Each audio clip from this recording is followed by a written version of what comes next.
Coming off a weekend this weekend, which we needed to play better than we had before. Thought we did. Achieve what we needed to do. Got better last week in a lot of areas. Got to continue to get better in all three phases again this week. We need to focus on today, not past today. Do the things in all three phases that get us in preparation to be the best we can be on the weekend and get ready to go. But I thought in that game Saturday, I thought our special teams did a really nice job of controlling field position. I think we averaged 34 yards of kickoff return, 14 yards of punt return. Did a nice job covering kicks. We kicked well. We kept them inside the 20 almost every time we kicked off.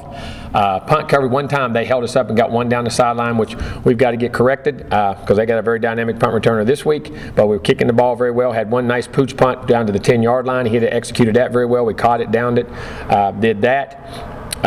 Kicked field goals, made our field goals, did the things we had to do in that area. Offensively, again, ran the football well, was very efficient on third down, threw the football very effectively, even though we elected not to because the first quarter we were 6 for 6 for 104 yards and a touchdown and playing very well, but got control of the game and running the football and had some nice runs, but then it still picked up third down conversions and decisions for the most part, threw the ball very effectively when we had to and converting and adding to the plays. And again, continued to run it. Red zone was excellent. Then the last, I think, 6-7 minutes to go in the game at the end, we ran the clock out with our 4-minute offense, never gave it back, got first downs, executed in that way, managed the clock very well from a quarterback standpoint where we snapped the ball and did things of that nature. Had one penalty on offense, which was very critical. Again, not putting yourself behind the 8 ball. That was a late hit, which was an aggressive penalty, but at the same time, got to be a little smarter there. Only had 4 penalties on the game, so played much more discipline in the way we played, getting better in that area. Defensively, started off the first two drives were not very good, but the first play, we're there. We just don't make the play. We're in the right position. We're in the right call. We're in the right deal. Just don't make the play. Come back later. He makes a play on the same type play later on. That's ball. And then the second drive, they had a nice drive. We had a few missed assignments. Got it ironed out. Then went 9 straight times with the ball out. Did a great job. Had 6 3-and-outs, which is incredibly tough. Had 2 critical turnovers. Got a pick and then got a pick 6 after we actually turned it over coming out the second half, which I was not happy about. And then got it right back for us and then went on a 94-yard drive after that. So defensively did a great job there. Well, we didn't finish. Got a little bit discipline in our gap control. Again, those last 2 or 3 drives and give them momentum. It was on a third down play. We make a third down play. We're off. We'll get another 3-and-out. They hit the big run, get a little momentum, and then got some confidence and then hit a really nice pass play down the side. Again, in the right call. We got the guy covered. As far as we're half a step off, they make a perfect throw. Got it covered a half a step better. And they started that drive. And then we got to finish better. But getting better, have a long way to go in all 3 phases, and we'll keep working. Questions? Jimbo, did watching the film change your mood about the game? Because after the game, it looked like frustration. I was not frustrated. Okay. I was not frustrated. Everybody keeps saying I was not frustrated at all. I just gave you factual answers. I mean, you wanted to know, you asked a question, what was the difference? We did our job. What was the difference when they started scoring again? We didn't do our job. I mean, we were there, and that's not frustration. That's fact. I wasn't frustrated. I mean, I want to make every play on offense and defense. We weren't perfect in any phase, but we're getting better, and we're doing good things. And we got to get some of those young guys have to continue to grow and develop and make plays. They're making them a step slow at times. And then we got to be more disciplined in some gap control consistently. Because we did it when you do it for 9 straight drives and do that right there, they couldn't move it an inch. It shows you how we can play, just like we did at Ole Miss. We just got to continue to do that. Got to be more physical up front, I think. And I think on both sides, a defensive line and offensive line, continuing to be physical up front is going to be really key. And we got to do that up front on the defensive side even more so too. Playing a little bit high, got to get our hands in better places and have gap control with them also, and not just always on the secondary linebackers. They got to get off and make some plays and also push that pocket and push that line of scrimmage. Jimbo, they were talking about this on TV and generalizing like we tend to do. You tend to, yeah, I know. About Florida State against dual threat quarterbacks and having difficulty. The dual threat quarterbacks you guys are facing are giving everybody they face trouble, aren't they? Name me a team that doesn't have trouble with dual threat quarterbacks. That's what I want to know. Name me a team that doesn't have trouble with dual threat quarterbacks. I mean, that's part of it. I mean, it's a way of the world and the way people do things. And I mean, the best team in the country, Alabama, has trouble with them. Ohio State, I mean, everybody has trouble with them. I mean, that's it. But we have to. Here's the problem. That doesn't matter. I don't care what everybody else does. We have to get better at what we're doing because we're going to face them. What's the most effective way, or what do you preach to your kids when you? Same thing I just said. Do your job. eye control, gap control, and be physical at the line of scrimmage. When you dent the lines of scrimmage and you push them back and you make those things bubble and you let people run to them and you stay gap control and you stay inside out and you trigger. A lot of times we would trigger, but we'd be a step slow or 2 steps slow, and all of a sudden that gives the back room to make you miss. Just like Dalvin on the first play. They have a safety run the alley. We get everybody blocked. He's a step slow. Guess what happens? It's no different when Dalvin gets the ball. When you trigger and fit on great players, you got to eliminate the space, what we call it. So there's no air. And you got to trigger quicker, seal it up so there's no, it's like water, there's no sieves or creases for it to go in. And you got to do it quicker and more and physical to do it. And you have to do it every daggone time against good players. During that stretch where you had the 9 stops, was that gap discipline, that kind of stuff, was that the biggest difference in that stretch, or was there an attitude, anything else that was different? No, I mean, there was an urgency to do it and do it right and a focus. And I say this all the time and I joke. But everybody brushes it off. Kids do not focus at the level they used to focus at because our world is a multitasking world, just like y'all right now. Some of you are tweeting it out, you're writing it, you're listening, you're doing 4 things at once, but are you really concentrating on any of them? If you focused on one thing. And our world does. Think about SportsCenter. When you watch SportsCenter, you watch SportsCenter, then you're reading the ticker at the bottom, and you're reading the 5 things on the left sideline about what's to come up. Am I right or wrong? So your mind is really in where? 5 different places. And you guys, and it's funny, but it's the truth. You have to teach kids to focus and the urgency of learning to lock in and not get bored, because kids tend to do that. And I know that sounds crazy, but it's a factual thing about our society today. And you see scores and things all over the country like this. And it's part of being mature and understanding what your job is. And it's not an excuse. We have to do that. And that's what we did for those 9 series. We did that. Then we had just got a little bit of and it happened on a 3rd down. For 2 straight downs, they were 3rd and 5.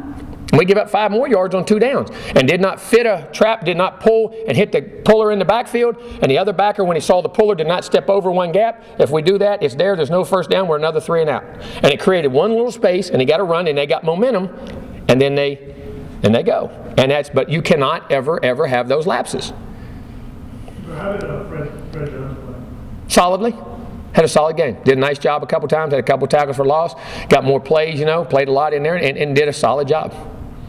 Jimbo, what was it like to see Dalvin have a breakout game that he haven't had, and what do you think is his confidence moving forward? Well, about my confidence. We can run that football like that. It's good. I mean, and I joke about that, but it is. And our offensive line's confidence, and our team's confidence. And you go back and watch that film now, our offensive line put hats on hats, did not have penalties, communicated, we checked, did the things we had to do. Tight ends blocked their tails off. I mean, Izzo one time took one through the end zone but blocked well. Maven Sanders probably had his best game as a football player here at Florida State, blocking and doing the things he did. Our receivers, Travis Rudolph had 5 or 6 cuts downfield, and you saw him escorting those guys on those long runs or cutting guys down. Bobo blocked well. Our receivers did a nice job down. Our fullbacks. And it was good that we could play that physical part of the game because it only opens up the passing game and other things in which we do. And it was just good relief that we're getting that balance again on off and throwing the ball and running the ball. Is it contagious to see one guy do well? No doubt. Anything. It's called that momentum. I say it all the time. Momentum, and all of a sudden you start getting confidence, and all the things that you thought were, ain't so bad no more. And I start playing fast. I quit thinking. I start reacting, and I play football. Now you got to go back and do it again this week. And that's what I'm trying to say. Do your job this week, and don't flip past Monday. Practice for Monday, do what we got to do on Monday, get better on Monday. It seemed like a lot of the runs that generated some big yardage were on the left side. Was that something you saw with USF, or are you confident what you have on that side of the offense? No, just the way formation went. We had a lot to the right, too. I mean, we had some good ones to the right, both ways. It wasn't not a planned thing to go left or right. It was what the defense was giving us and our checks and what looks we wanted to run into. And DeAndre did everybody don't, quarterback didn't throw much, but you talk about managing the game, getting your checks, that's decision making too, getting you to the right call, the right play. He's really growing in that aspect too. Is he doing as much of that now as he did earlier, or has been pretty consistent as far? No, he's getting better and better at it. Getting better and better at it. Brock Rubel got a lot of playing time in this last game. How much more of a complete player is he than he was last year? Well, I think more mature. Has another year. He's stronger. Game slowed down, and even setting back sometimes when you got taken out, and just seeing and then analyzing and watching, and he's just becoming a better football player. And then again, he and Ricky Leonard, we feel comfortable. We're developing 2 guys at that position that we feel really comfortable with. Jimbo, what do you like about Trubisky as quarterback? What I like about him? What do you like about him? He's not on my team. I'm joking. No, he's a dynamic. He's a guy, I like him, but he's going to be a pain in the tail. He can throw it, he can move, he can run, he makes good decisions. He's a competitor, he's big, he's strong, he's hard to get down in the pocket.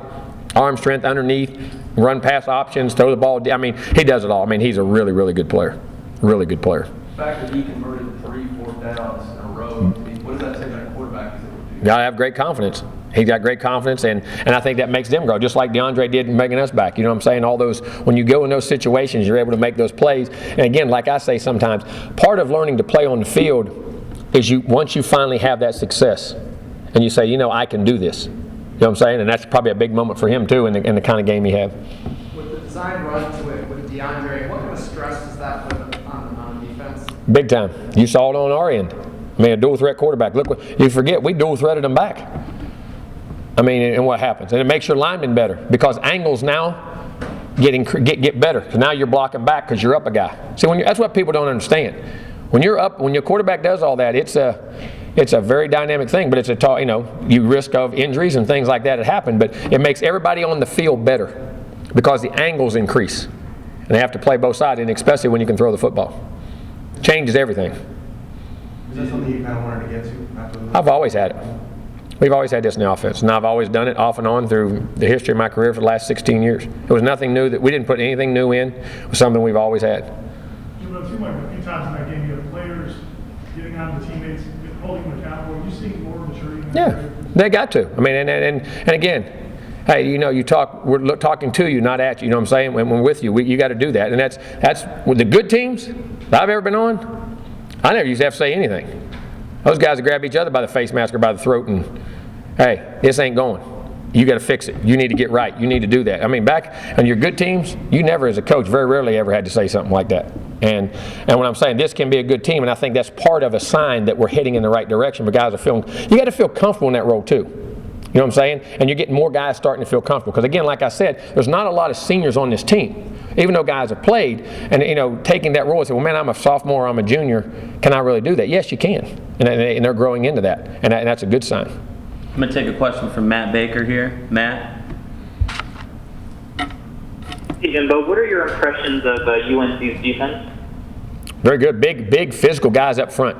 Heavy guys, thick, strong. Backers are athletic. 2 corners are probably playing both in the legs. The safeties can tackle well, play in space well. The nickel, and then when they go nickel, move 6 inside and bring 5 in. Again, play another good third corner, strong. I mean, they're a good football team. There'll be quite a few guys off that defense drafted.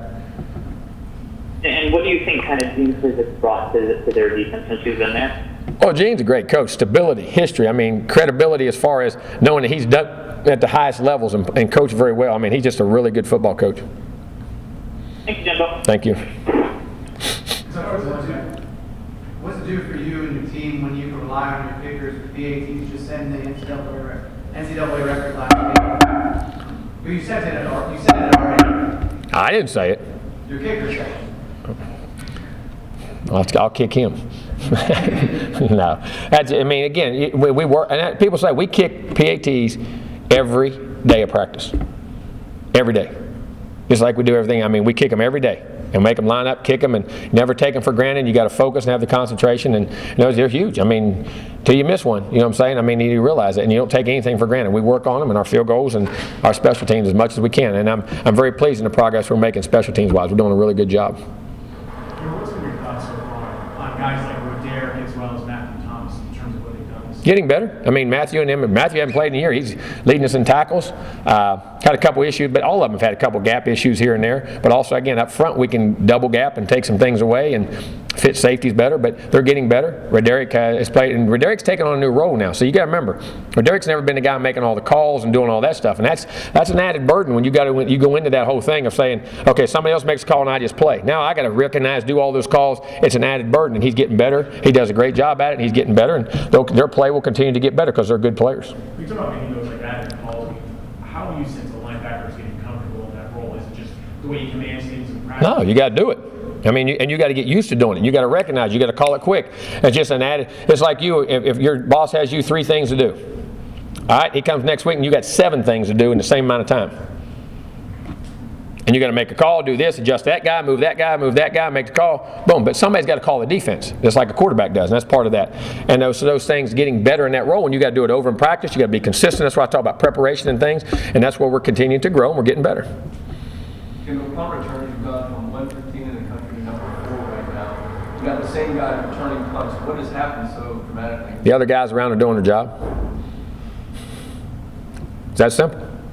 We're blocking, we're holding up at the line of scrimmage better, we're getting our hands in place, we're giving him space, and we're creating things, and there's an urgency to do it. And we're holding guys, if they ain't, we're getting them off there and putting somebody else in there. I mean, it's about doing your job. I mean, I know people think there's magical formulas and it isn't. Do your job. And do it every day and do it consistently, over and over and over until you're bored.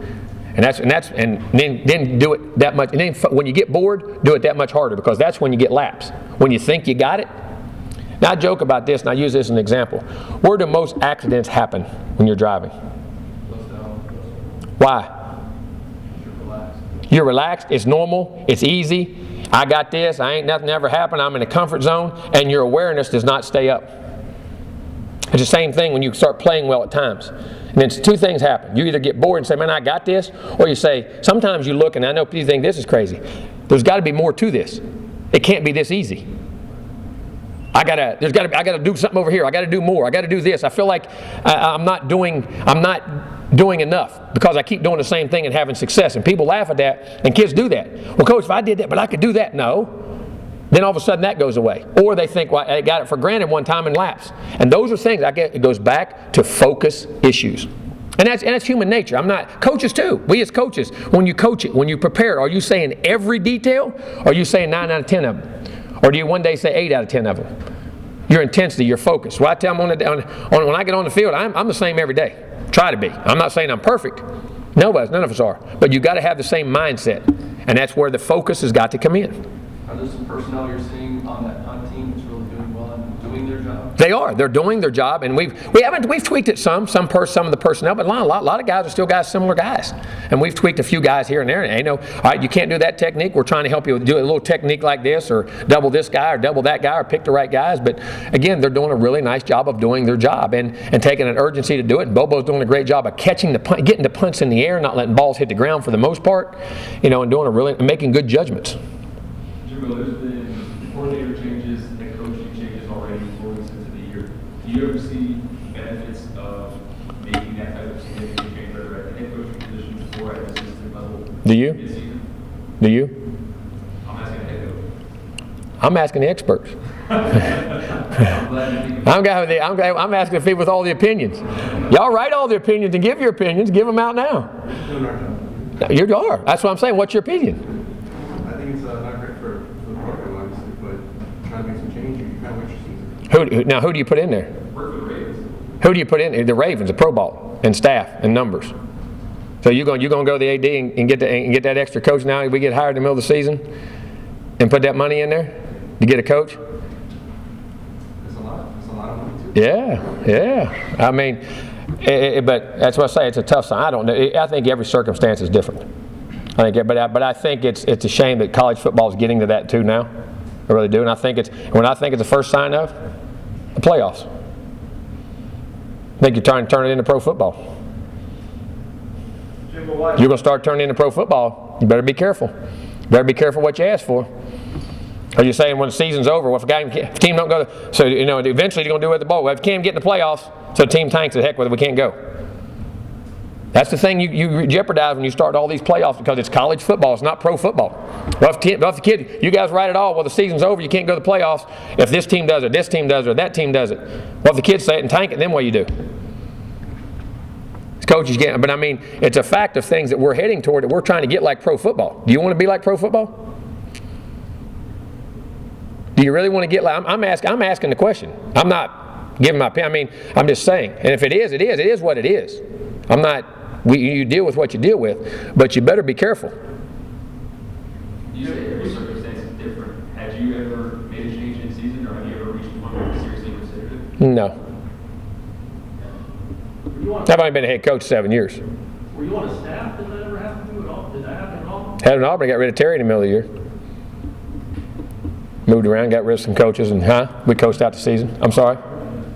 I'm sorry, what did that do to your team? I finished 3-8. I mean, in that regard. But I'm just saying the precedent you're setting for how you want the game to go. I'm not talking about the set. I'm talking about the big picture of this game. That's why I fight for the FCS schools to play them.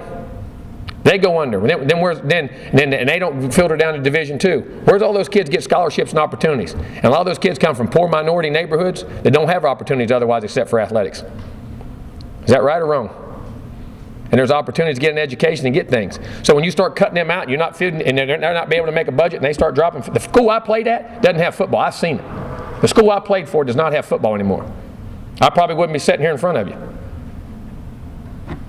I mean, there's a lot of things that we all want, and we want this big picture, and we want this at the end, but we don't look at the big picture of things and how it affects the game itself, the integrity of the game, and what more of it is besides winning a championship, which we all want, and I'm as competitive as any human being out there. But be careful what you write and what you say and which way you direct people. And think about the big picture of what you're trying to do, the longevity. Not next year, 5, 10, 15, 20 years down the road. Bringing it back to Florida State, and I know you dealt with this last year with LSU making you move so early. Just when it comes to when you talk to your agent or representation, if somebody reaches out to them, what do you want them to tell you? Do you want them to not? I'm coaching football. I don't tell them anything. I don't listen. I don't accept anything. Don't talk anything. Don't do anything. Have you heard anything about LSU reaching out to you? I'm not talking about LSU. No, I haven't, and I'm not talking about. We're talking about North Carolina.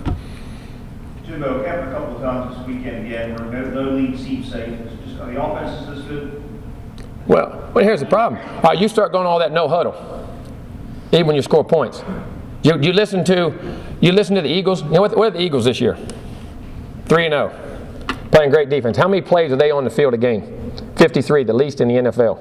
Because their offense keeps the ball and scores points, and they're playing good. They're playing team football. When you go all that things, go running all these no huddle things and all that stuff, you go and score points, but you put your defense on the field. Eventually, they run out of gas. And on defense, the ability to chase people is hard.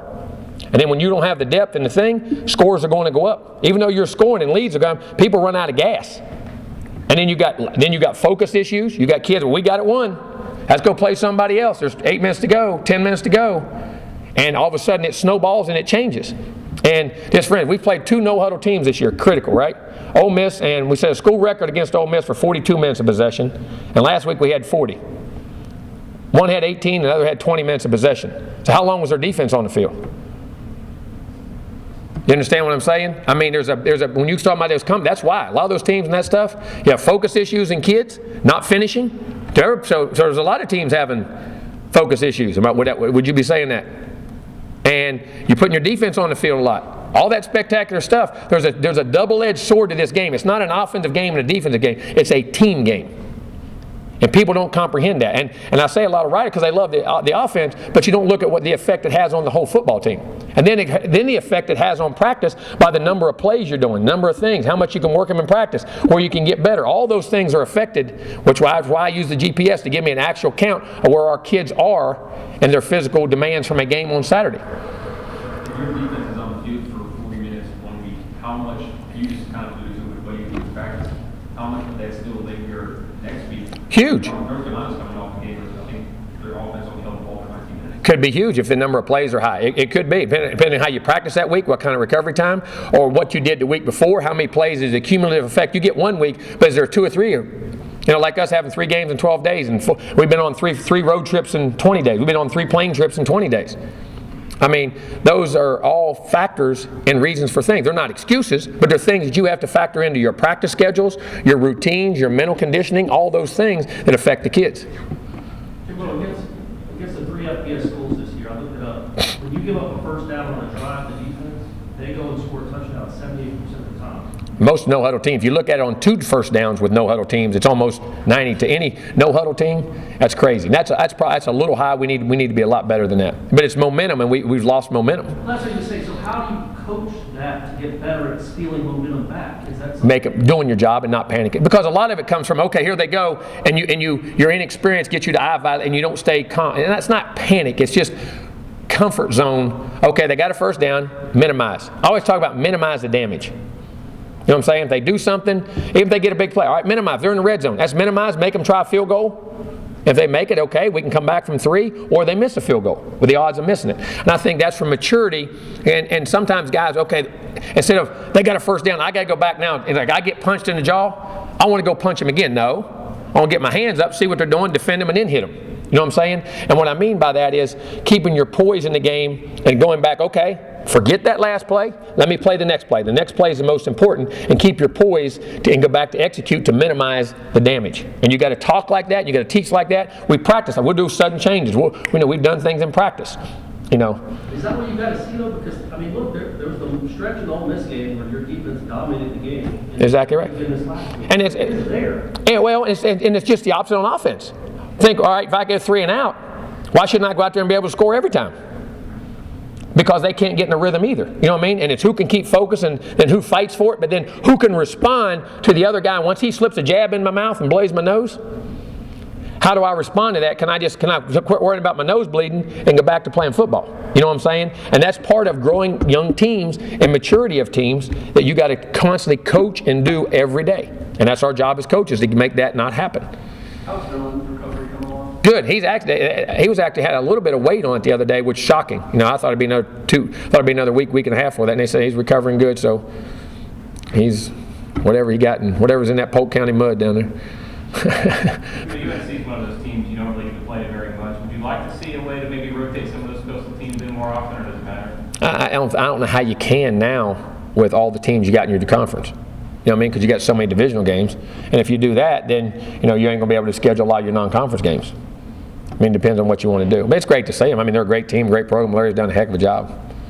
Going back to what you were saying earlier about developing young guys, what have you seen in the development of players like Emmett Price and Don Tavis is getting better. Emmett's getting better. Emmett made some really nice plays on special teams. He's really learning to fit in the defense now. Don Tavis still had he got lined up wrong a couple times. You got him in there just on in that hurry up deal. It makes him go. He got out of gaps, but he's still playing much better and knows what he's doing. He maybe just lined up, like I say, for instance, if he's supposed to be here, he's 1.5 feet here. But that makes a difference when you get cut off. But you got to play him, you got to develop him, you got to get him in there, doing a really good job. I'm proud of those guys where they're developing at right now. I mean, at the pace they're coming, they're getting better.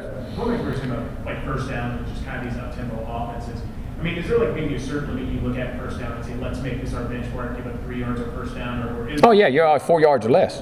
And on offense, it's 4 yards or more. We have a percentage. We want to be successful 4 yards or more at least 60% of the time on offense. If you do that, your points and scoring and all that. It's like us. When we don't have a penalty on a drive, we score about 82% of the time. We don't have self-inflicted wounds or something like that. I've got a whole chat on us too on offense. When we do things and don't get behind the 8 ball, get behind the chains, I call self-inflicted wounds and do stupid things. I mean, so you have success rates on first down, second down. What's your percentages on third down, and by down and distance, I know what percentage of what you should stop them on. Was 1, 2, 3 to 6, 3 to 4, 7 to 8, 10 plus, whatever it may be. Those are goals and things that we have for offense and defense. Now, are those up-tempo teams, are they kind of the are they more successful in getting those bigger yards on first down? Not necessarily. Not necessarily. It just depends on each one. Sometimes some guys do it by underneath, some guys do it by chunks. But it does seem that if they don't have success on first down, a lot of times because there's no rhythm, and the defense is set again. You've taken the aura of eye violations, and it's all based on eye violations and speed. It's delusion. I say it's delusional. It's illusions of the eye. You know what I'm saying? You're trying to get guys to get lined up and do like this, maybe once or twice. And you crazy as that sound, that costs you a half a step. That's space. But if once you stop them, then you're sitting waiting on them, and a lot of them aren't severely complicated. There isn't a lot they do because you can't go that fast and have a lot of calls and do a lot of things. So it's based on having that early success to get the momentum to do that. And if they don't, then you're set and ready to go, and you make the plays. See, a lot of them aren't very, and that's why you hear the pro guys complain about them on offense and things when they get to pro ball, and to go real fast, you got to have a one-word play.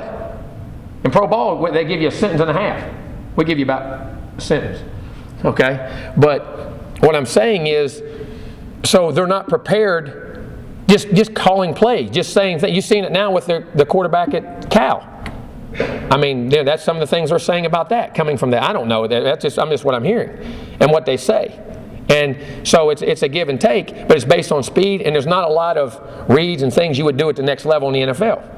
You know what I'm saying? So that's why they don't transition as well, consistently, because of what goes on. On Dalvin's first run, DeAndre looks like he's making a check. He did. But nobody moves or anything. Is that blocking? Is he Yeah, checking blocking schemes. Checking how the look we wanted to run into and how we wanted to block it and what we wanted to do. We have it built into our call.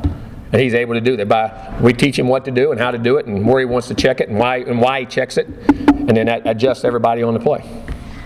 Jimbo, how do you think your wide receivers will block this year, and how important is that to? Oh, if you're going to run a football like that, that's where your big runs come.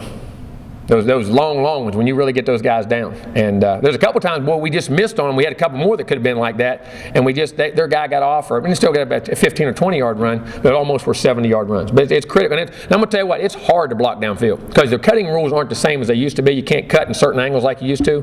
And think about something. If you're running down the field at 15 yards and you get your hands on the guy, and here comes a guy blocking, you talk about how long you got to hold a block. And then if you have any kind of cloth or grab a guy, what do they do? It's an immediate hold. To do that without holding, that's hard. People laugh about that. That's one of the hardest things to do is block downfield and not get a holding call on those long runs because you got to hold that block so long for them to get there. It's tough now. I mean, really tough. And then that fine line of getting a guy and not, letting him go and not because you got him and he starts to go and you give him a little bit of tug. There's a flag. That's a fine art that you have to teach. Spend a lot of time on. Who's the best blocking receiver you've had here? Ooh. Tell you what, KB when he wanted to, whew, I got some when he used to bolo him now. I mean, he'd hit him and knock him what he learned to do. But I go back, I'm trying to think here, Preston Parker was nasty. Preston would hurt you. But most of them would all put their hat on there, but the size guys, the bigger guys, I'm trying to think, who am I missing? Fortson could at times. Who? Dawsey. Oh, Dawsey was phenomenal blocking guy. We had some guys at LSU. Michael Clayton was the nastiest I don't know I may have ever been around. We still show their videos. I show some of KB still to our guys. I mean, he'd take you and dump you clear into the fence, and I mean knock you out. Him and Dwayne Bowe were, whew. I'm talking about knock you unconscious. Early Doucette was pretty good at that too. I mean, they would linebackers, D linemen. If you guys watch that video one time about how guys really want to be nasty, they'd probably throw them out now. But I'm going to tell you, Travis did an unbelievable job. Him and Bobo blocked their tails off this week. Excuse me. I was just thinking about it. I want to make sure I got that in. And we've had some good ones here. Rod and those guys have all blocked well, but big physical guys make a difference. KB was nasty. In terms of Switzer, what makes him a dangerous receiver, and is he the most dangerous returner you're going to? Oh, he's got tremendous ball skills. Got great IQ of the game of football. You can see how he sits down on a route, and he's got great quickness and acceleration. I mean, he can stick his foot. He knows how to set you up, change speeds. He knows where the hole is going to be, so he can know where he's trying to get to, and he can start, stop, stick his foot, and really be fast. And he's got great ball skills to judge the ball, and he got hands. And a lot of times those little guys have a hard time if they ain't got big hands. In those real tight areas, man, he got ball skills. I mean, we tried to recruit him. He's a daggone hillbilly from West Virginia. Wouldn't come. He was a good player, boy. I wouldn't. I don't know. I'm not going. I don't know who else we got there. We got to look. I'm not going to take him, but he's as good as anybody I've seen. That guy's legit now, and as a receiver. How dinged up is your defense? Sorry. How dinged up is your defense right now? And also, how is Josh Sweat? We're banged up. I mean, but everybody is. I mean, Derwin's out there. Josh, hopefully he rehabbed. He had surgery, went very successful. Exactly what we thought. So just amount of how he rehabs and gets back. He'll rehab and we'll see. It's just too early yet. And then, you got some guys with nicks and knacks and bruises, but that's part of the game. I'm going to ask my question. Is there at least a chance you could play this weekend? But you said one. I'm not going to rule out any. I can't answer the question because there's not enough information yet to see. You know what I'm saying? It's just too soon. Trey Marshall left the game with his. Yeah, and he could have came back in. Had irritation on the foot, retaped him, and he could have went back in. By that time, we'd gotten the ball back, and had that long drive. So we expect he'll be fine. Did you hear anything about Dalvin? Later in the game, the trainer were he was grabbing his shoulder, and the trainer was talking to him. Everybody's always as a football player. If you get down there, they all got ice. They all got that's just normal stuff. I mean, and they always treat it because he had the surgery in the summer. So that's something they always look at. So, but I guess he was hurt, right? He wasn't healthy, was he? You don't believe me. I ain't gonna lie about that stuff now, I promise you. I ain't gonna lie about nothing, but I don't. If I know it, I'm going to tell you. Is Naughty the only ankle issue? Is that what? A little bit. It'd be shit. He played, though, did good. And Fred started playing pretty decent at times, so we give him some reps, and he did pretty good. We got to keep building that depth.